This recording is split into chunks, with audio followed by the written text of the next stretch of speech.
Bonsoir à tous, une édition spéciale du 19h de Public Sénat aujourd'hui en raison bien sûr de la tuerie ce matin dans une école juive de Toulouse.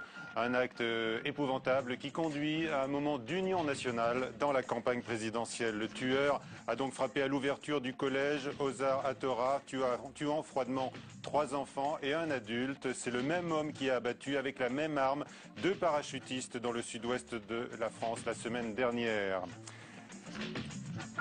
Une tragédie nationale, a déclaré sur place Nicolas Sarkozy, qui décrète 1 minute de silence dans les écoles demain et il doit faire une nouvelle déclaration dans les minutes qui viennent. François Hollande a fait également le déplacement et appelle à une réponse commune et ferme de la République. La campagne présidentielle donc se met en veille face à l'effroi qui saisit chacun. Le Conseil constitutionnel, tenu par le calendrier officiel, annonce néanmoins aujourd'hui les 10 candidatures, celles ayant rempli les conditions pour pouvoir se présenter. Jacques Cheminade, le seul à n'appartenir à aucun parti, validé à nouveau cette année comme il y a 17 ans. Et puis notez-le, les invités du 19h ce soir, Pierre Laurent, le secrétaire national du Parti communiste français, Bruno Béchiza, le secrétaire national de l'UMP, chargé de l'utilisation des forces de l'ordre, et puis le rabbin Yeshaya d'Alsace sera également avec nous tout à l'heure.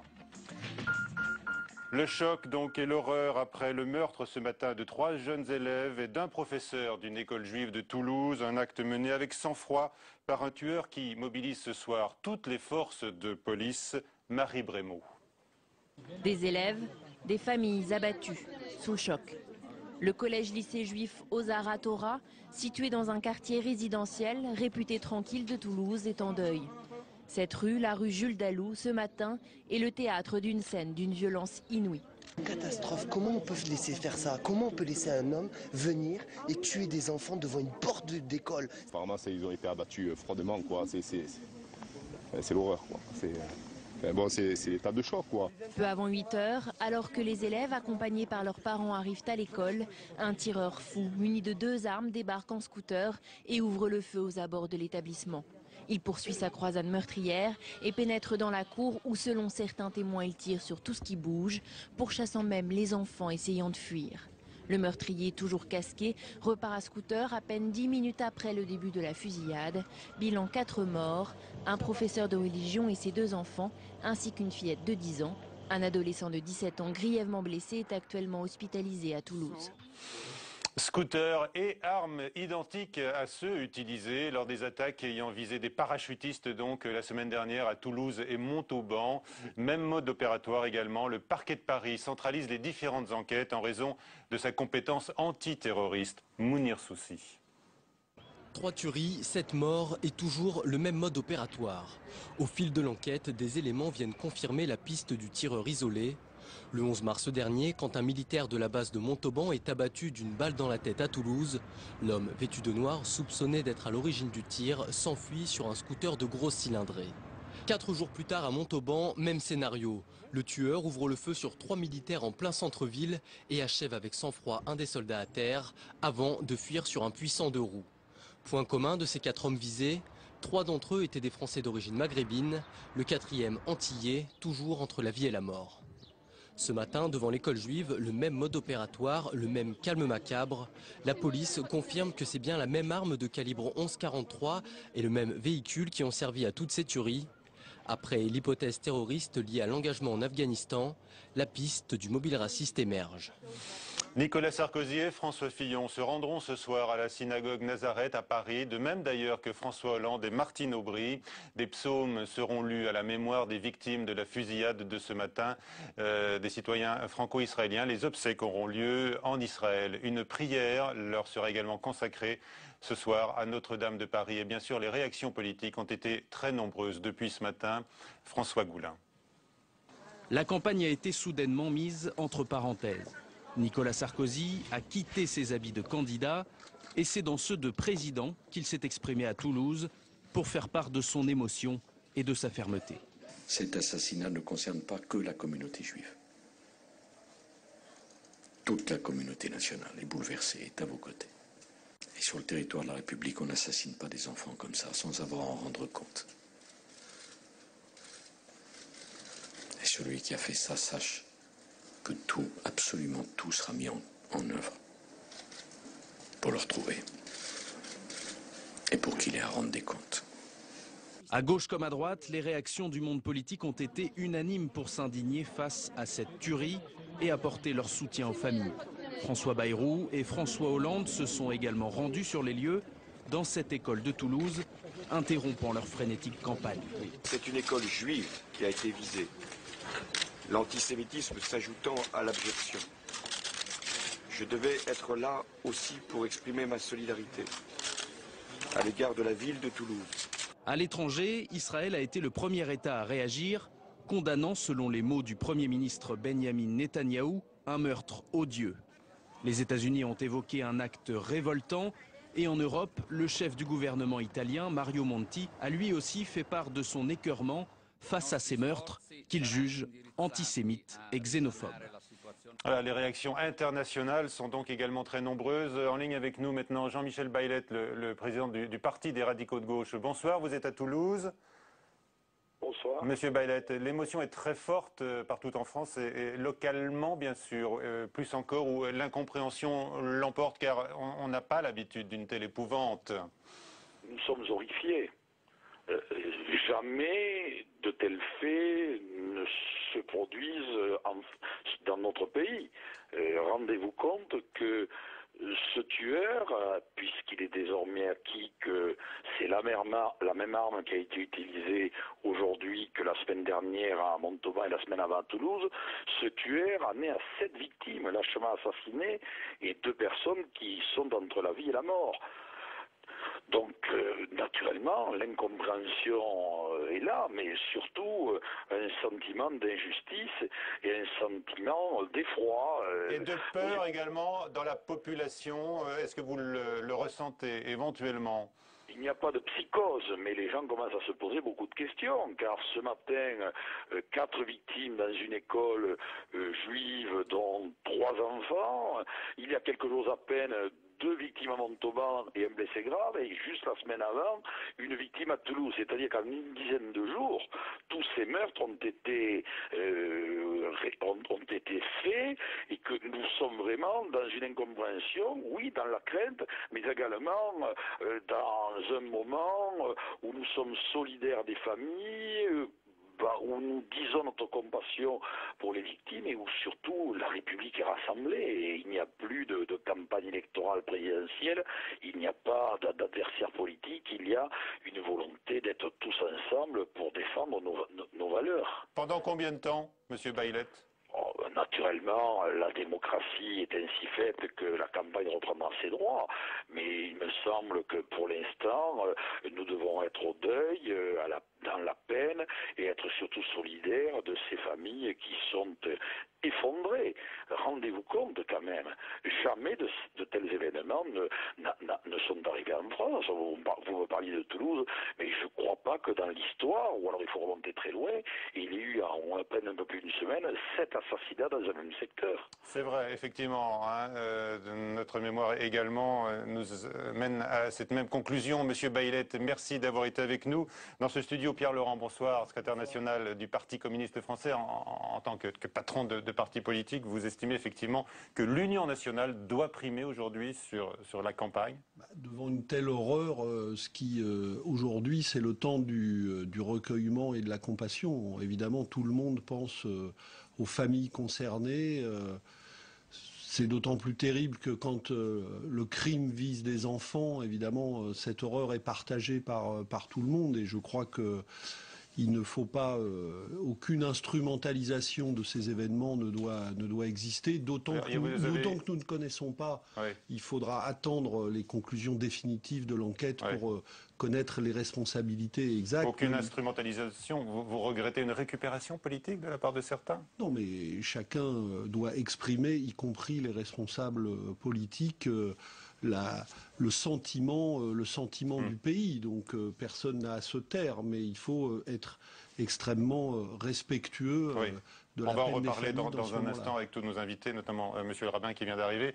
Monsieur Laurent, juste encore un mot. Vous pensez que la place des candidats aujourd'hui était à Toulouse ? Écoutez, le président de la République y était, il représente tous les Français comme président. Dans ce moment-là, et que les responsables politiques trouvent l'occasion et les moyens de s'exprimer. S'ils le font dans le respect des victimes, il n'y a là rien de choquant. Et après, la démocratie doit aussi montrer sa force et le débat reprendra sur les événements de la campagne. Mais là, aujourd'hui, c'est le moment du choc et du recueillement. On en reparle donc de ce drame tous ensemble dans quelques instants. Mais d'abord, sachez qu'ils seront 10, cette année, 10 candidats à la présidentielle, officiellement validés il y a quelques instants par le Conseil constitutionnel. Et parmi eux, le mystérieux Jacques Cheminade, de retour 17 ans après une première expérience. Alexandra Collineau. La liste finale n'est pas une surprise, mais l'annonce est très solennelle. Madame Eva Joly, Madame Marine Le Pen, Monsieur Nicolas Sarkozy, Monsieur Jean-Luc Mélenchon, Monsieur Philippe Poutou, Madame Nathalie Arthaud, Monsieur Jacques Cheminade, Monsieur François Bayrou, Monsieur Nicolas Dupont-Aignan et Monsieur François Hollande.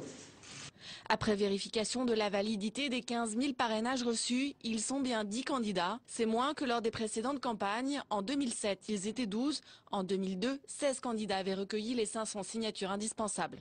Aujourd'hui commence donc la nouvelle phase de la campagne. Jusqu'au 8 avril, radio et télévision devront respecter l'égalité du temps de parole, mais pourront décider dans quelles émissions les candidats s'expriment. Puis, après le 8 avril, c'est l'égalité du temps d'antenne qui devra être respectée, avec obligation de programme comparable pour tous les candidats. Voilà, et puis sachez que le meeting de François Hollande qui était prévu ce mardi à Rennes avec Ségolène Royal a été reporté, on vient de l'apprendre. Ce 19 mars marque par ailleurs le 50e anniversaire du cessez-le-feu consécutif aux accords d'Évian, la fin donc de 7 ans de guerre en Algérie. La France ne commémore pas cette date, mais l'Association nationale des anciens combattants d'Algérie a organisé une cérémonie en hommage aux victimes civiles, militaires, images filmées aujourd'hui par Florence Maurice au mémorial du Quai Branly à Paris.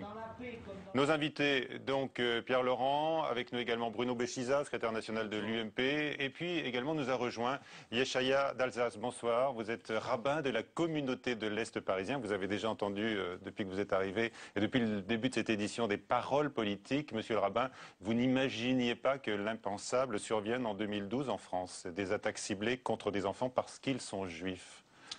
On n'imaginait pas, hélas, on imagine toujours. Je ne veux pas sortir de son contexte cet événement qui apparemment est lié à un tueur en série, c'est pas très clair et il ne faut pas l'instrumentaliser du tout. Donc être très prudent dans les réactions et je tiens à l'être.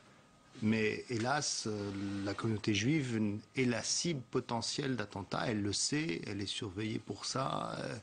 On prend des mesures de sécurité et c'est pas la première fois qu'on est atteint. C'est la première fois si gravement et c'est la première fois sur des enfants. Mais pour vous, le caractère antisémite de cette tuerie n'est pas évident. Vous demandez à voir. Si. Non, le caractère antisémite est évident. C'est évident que quand on choisit, surtout dans la région de Toulouse, où il n'y a pas 40 000 écoles juives, de tirer sur des élèves de l'école juive, on cherche à atteindre des enfants d'abord, ce qui est en soi inadmissible, et c'est évident qu'on cherche à atteindre des enfants juifs. Est-ce que vous aviez des inquiétudes, je ne sais pas, un certain climat, vous tenait-il en souci dans notre pays? Non, mais il y a, pas spécifiquement ces derniers temps, les choses sont relativement calmes, enfin il y a quand même, il faut le savoir, régulièrement des agressions contre la communauté juive. Alors c'est des agressions pas toujours très grave, certainement pas de cette gravité, mais la France a connu d'autres attentats. Il faut rappeler la rue Copernic, il faut rappeler la rue des Rosiers, c'était des attentats très violents avec mort d'hommes, et puis il y a eu d'autres violences, et il y en a assez régulièrement. Alors, je crois qu'il ne faut pas tout mettre dans le même sac, parce que c'est chaque fois des auteurs différents, avec quelquefois des motifs différents. Il faut être encore une fois très prudent sur ce qui se cache derrière un événement comme celui-là. Mais le fait est que c'est une nouvelle fois la communauté juive qui est visée, et ce n'est pas la première fois en France. Alors les parachutistes qui ont été abattus, vous l'avez entendu, pour plusieurs d'entre eux, ils avaient une origine maghrébine. Est-ce que certains propos politiques ont été contraires, selon vous, dans notre pays, aux règles du vivre ensemble? Je n'ai pas rentré dans ce débat, je ne vais pas juger les propos politiques des uns et des autres. Par contre, je dirais que le climat général dans la République française d'aujourd'hui n'est pas toujours propice, disons, à la tolérance envers les différentes communautés. C'est-à-dire, c'est ce que vous pouvez être plus précis.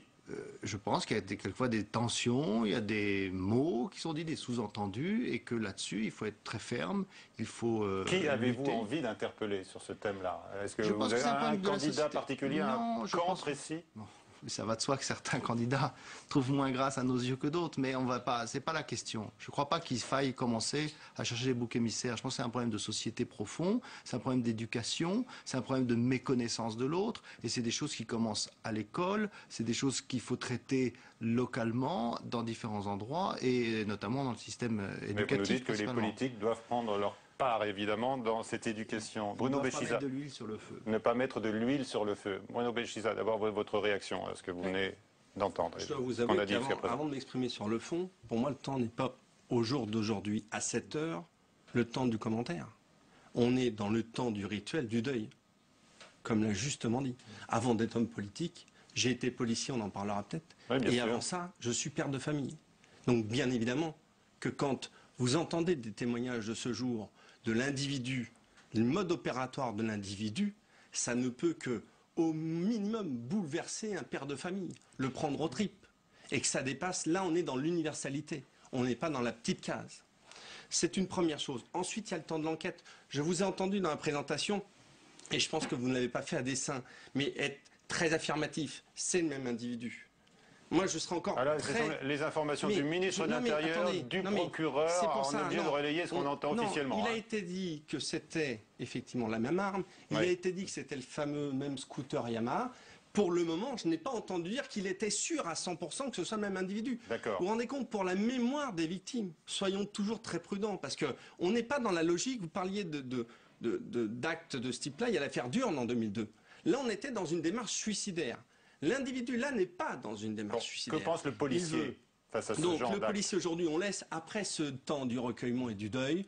Là encore, ce ne sera pas encore le temps du commentaire, je pense que ce sera le temps de l'enquête. Parce que je ne sais pas, dans une heure, si vous ne ferez pas encore une édition spéciale pour dire que cet individu a nouveau nuit. Donc beaucoup de prudence républicaine, je pense qu'il y a un accord là-dessus. Et éviter tout commentaire qui, pour le moment, n'est pas de niveau. Vous avez une idée du profil face auquel Je vous dis, on est écarte, exposé aujourd'hui. on écarte l'individu. Je vous dis, je prends toujours cette affaire Durne à Nanterre qu'on a connue, du type qui va tuer, mais qui sait qu'il va lui aussi mourir. Là, c'est un calculateur, tout est préparé, que ce Qui a soit au niveau l'expérience matériel. des armes, apparemment. Qui connaît maintenant l'expérience, Connaît, certains d'accord. commencent à faire, mais effectivement, on est face à un prédateur méthodique. Quand François Hollande appelle à une réponse commune et ferme de la République, qu'est-ce que vous espérez tous les uns et les autres? Non, mais je crois que ce qu'il importe de dire sur le climat, disons, sans faire de lien de cause à effet, parce qu'on connaît encore trop peu les conclusions de l'enquête, c'est que cet événement dramatique nous rappelle une chose qu'il faut que nous ayons les uns et les autres en mémoire en permanence. C'est que toute parole, et a fortiori tout acte raciste ou xénophobe, n'est jamais sans conséquence. Voilà. Donc évidemment, il ne débouche pas toujours sur des crimes aussi horribles que cela, mais cet acte terrible nous rappelle tous à nos responsabilités. Il faut bannir toute parole et a fortiori toute démarche raciste, parce elle sème des choses qui sont toujours à l'arrivée terribles. Il n'y a rien de... il faut être conséquent. Voilà. Donc moi j'ai envie de dire ça. En tout cas, ça nous rappelle les uns et les autres à nos responsabilités. Et malheureusement, parfois, on entend des choses qu'on ne devrait jamais entendre. Personne ne cite le Front National. C'est lui que vous pensez prioritairement? Non, mais je pense même M. Rabin n'a pas voulu citer. Pour moi, ce serait déplacé. Je vous dis, moi, malheureusement, quand ce monstre a abattu la gamine dont on parle, il n'a pas pensé si ses parents étaient de droite ou de gauche.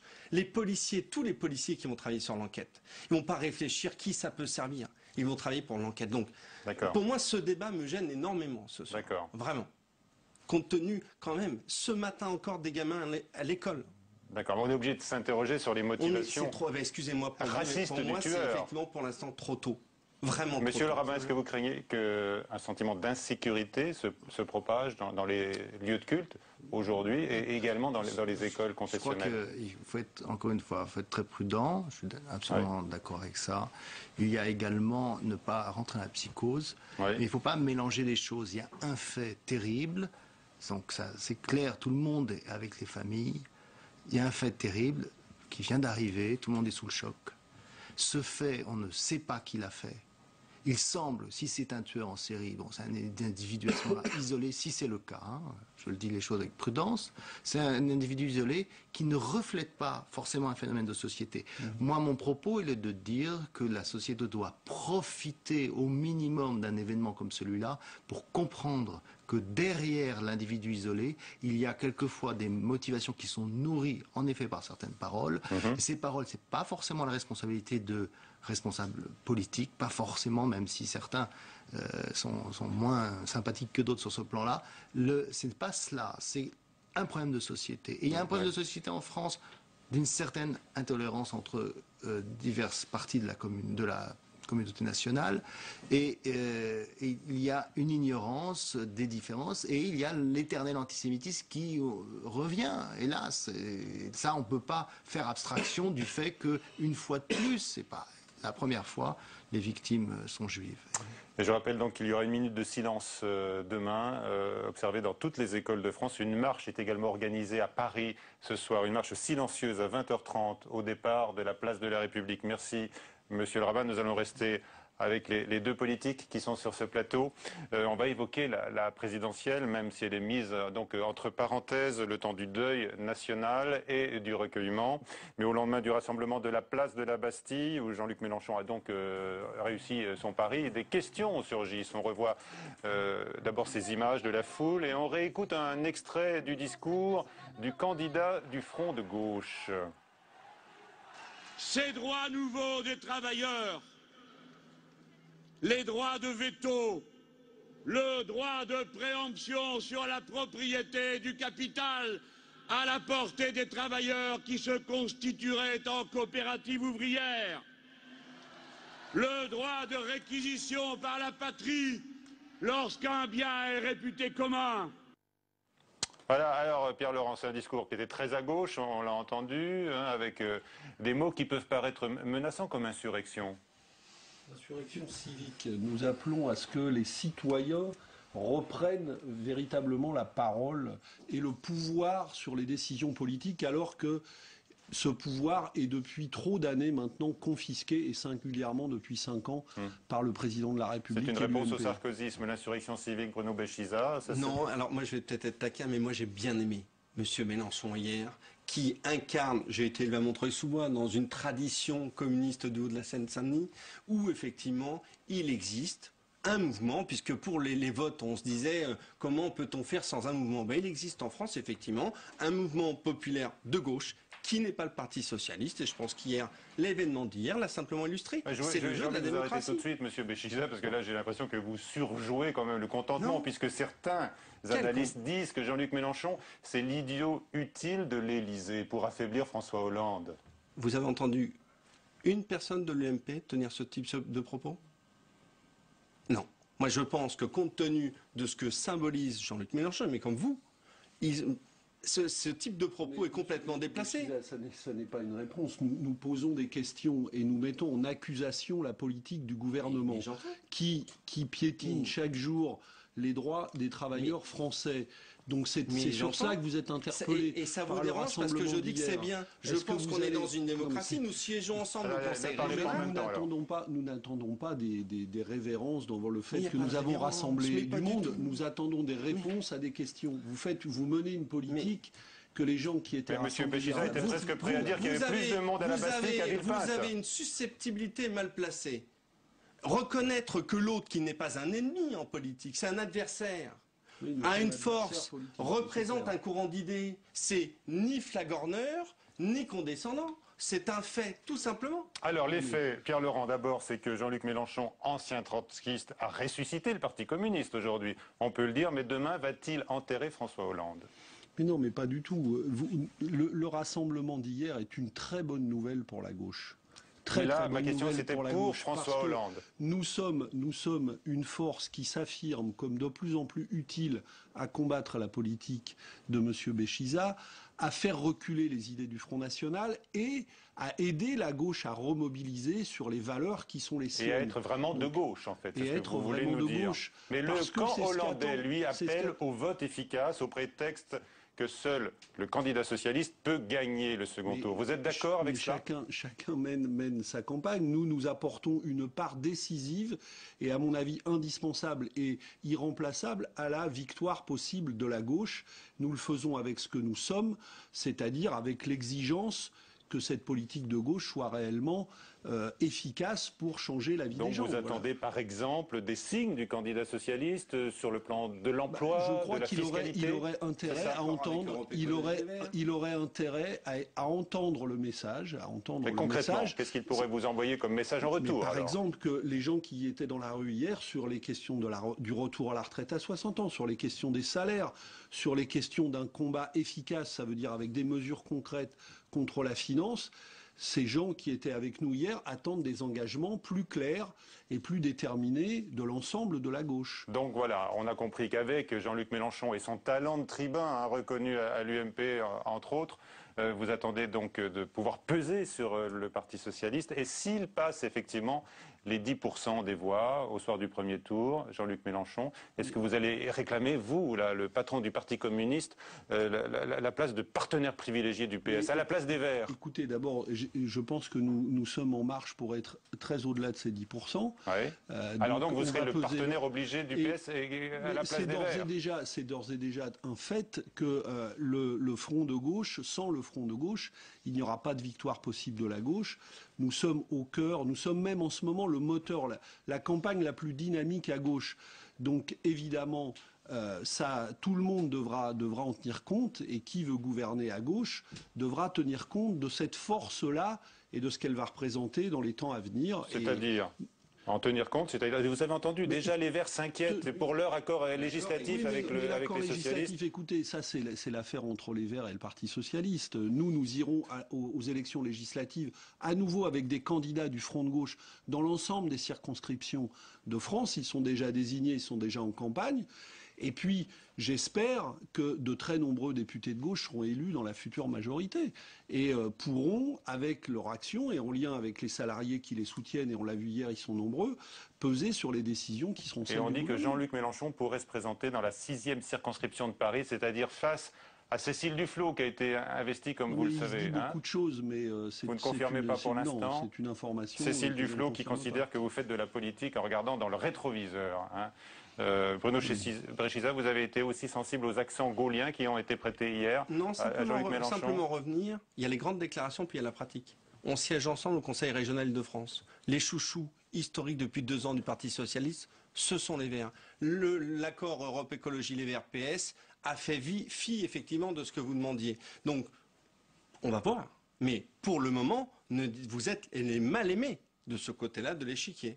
Voilà, on a compris quand même que l'UMP préfère voir le Parti socialiste s'allier avec les communistes plutôt qu'avec l'électorat modéré du centre. C'est un petit peu ça, Bruno Béchiza. En tous les cas, la question du nouvelobs.com aujourd'hui, c'était Hollande ou Mélenchon? Qui défend le mieux les valeurs de gauche? Et vous avez répondu Mélenchon à 58%. 35% pour François Hollande. À 22h, Sonia Mabrouk pour le prochain journal de Public Sénat. En raison du drame de Toulouse, le rendez-vous à l'heure du choix qui devait être consacré à la jeunesse et qui devait opposer Vincent Payon à Xavier Bertrand a été reporté. À suivre tout de suite sur la chaîne parlementaire Assemblée nationale. Parlez-moi d'ailleurs. À demain, dès 18h, pour Preuve par 3. Et notre invité sera Jérôme Cahuzac, qui est en charge des questions fiscales et budgétaires, notamment auprès du candidat socialiste. Bonsoir.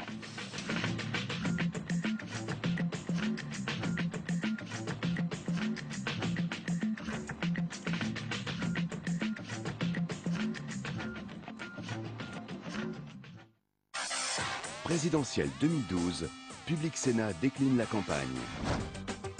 En route vers la présidentielle, l'interview. Bonjour à tous, bonjour Gilles. Nous, on poursuit notre route à la rencontre des Français. Comment voteront-ils en 2012? On se retrouve très bientôt dans un nouveau département. Et d'ici là, prenez parti sans a priori. Reportage, entretien, nous allons répondre à vos questions. Vous avez tous les éléments en votre possession, à vous de faire votre choix. À Public Sénat, nous avons choisi le débat des idées, le débat de fond pour essayer de vous donner un point de vue. Tous les 15 jours, je vous propose de prendre le pouls des débats qui agitent la planète web et de décoder les stratégies des candidats sur le net. Et effectivement, débat animé comme on aura pu le constater. La présidentielle, c'est sur Public Sénat.